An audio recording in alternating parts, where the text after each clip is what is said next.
every learner in South Africa is going to do mathematics and not miss literacy. Why? Give our children everything else the BOERS said we must not get. So Fairwood said, why do you give an African child mathematics? Because they won't use it anyway. He was right, because mathematics meant high jobs, and high jobs were reserved for whites. So you're going to learn mathematics, then what? So we ought to teach our children mathematics so that they've got the capacity to think. Mathematics helps them to expand their brain. And we don't care whether they pass it or not. Of course, we care that they pass it, but even if you don't pass, at least you did mathematics. There's no dumb cop that has done mathematics. Mathematics are for thinkers. And that's why we want our children to be thinkers. That was denied by Fairwood. ANC, instead of giving us RDP houses in 1994 and giving us food parcels and giving us all free this, they should have given us free education. 30 years now, there will not be a family that needs an RDP house. We would have built our own houses, much more beautiful houses, because we'll be educated with good positions and able to pay for our own responsibilities. Mandela's problem, which he should have realized at the time, what was at the center of the oppression of our people? It was education. Apartheid was education. They said on education, separate them. What is the difference between us and Zimbabweans? Ian Smith in Zimbabwe, when he arrived, he wanted to do the same thing, but he realized he doesn't have sufficient whites to can carry that economy alone. And because he had no option, he now allowed all people of Zimbabwe, including Africans, to get same education. That's why you've got Zimbabweans being at that level, because they've never received an inferior education in their country. We're destroyed by inferior education.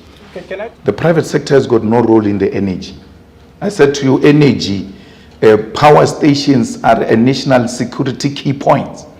So I'm not going to entrust the future of my country in the hands of a private man called Johan Rupert, who can decide any day I'm closing my power station the way he closes his own kitchen. No. The power stations and the energy cannot be in the individual rights. The same thing as water. Water is very strategic, key, important issue in our economy. You cannot entrust that responsibility with an individual.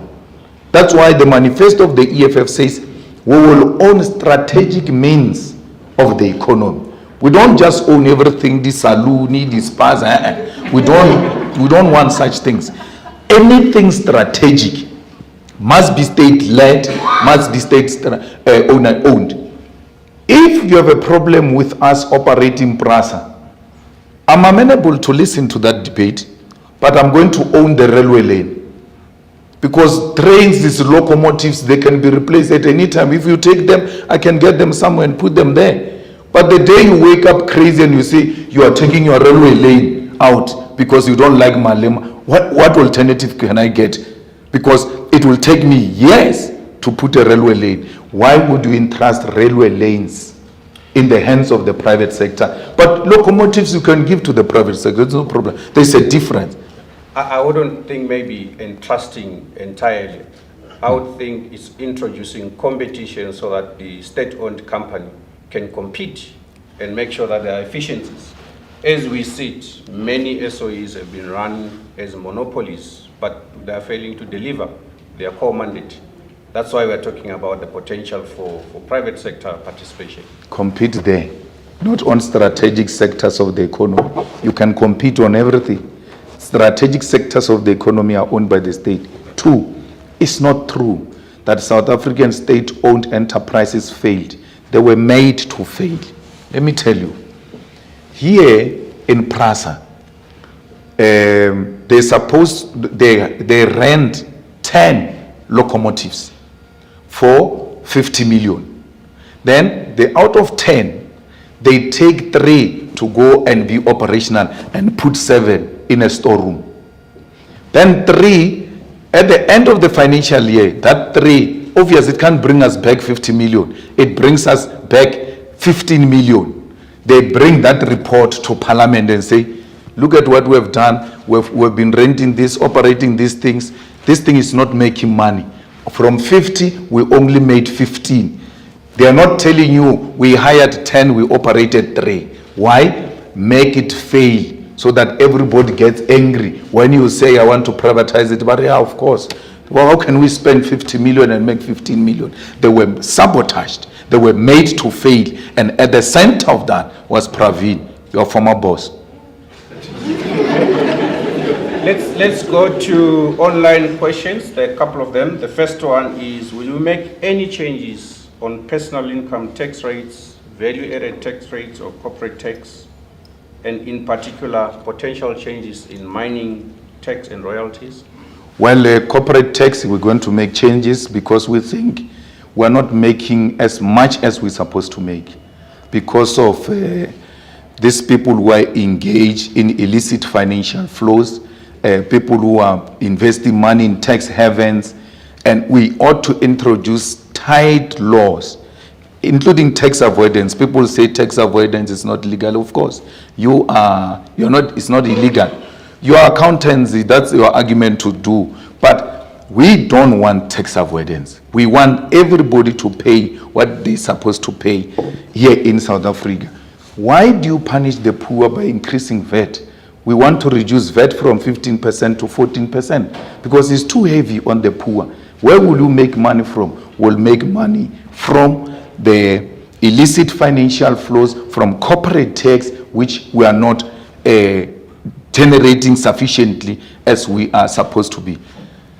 I doubt, and I've said to Floyd, we need to make some investigation. I doubt if the Oppenheimers pay tax. Which taxman in the SARS will dare go to the Oppenheimers and tell them your taxes are due and this is a penalty, this is an interest? Who? If you value your job, who? Those are the people that are stealing from this country. They do as they wish and they are untouchables. They will never be under the EFF untouchables because we will not be in bed with monopoly capital that milks South Africa dry.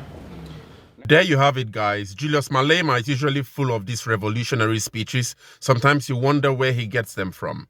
But whatever the case is, we really hope that his wisdom transcends, and really contributes to the development of Africa and in helping solving Africa's really myriad of challenges. But what do you guys think about his speech? Share your thoughts in the comments. Thank you for watching, guys. I really hope you enjoyed this video. Please share and like and subscribe because that's the way you support Kwazemi as a channel, an Afrocentric channel, where we try to understand deeper issues in African history and hopefully develop a collective intelligence on how we wish to build the Africa we want to see as people of Africa. See you in the next one.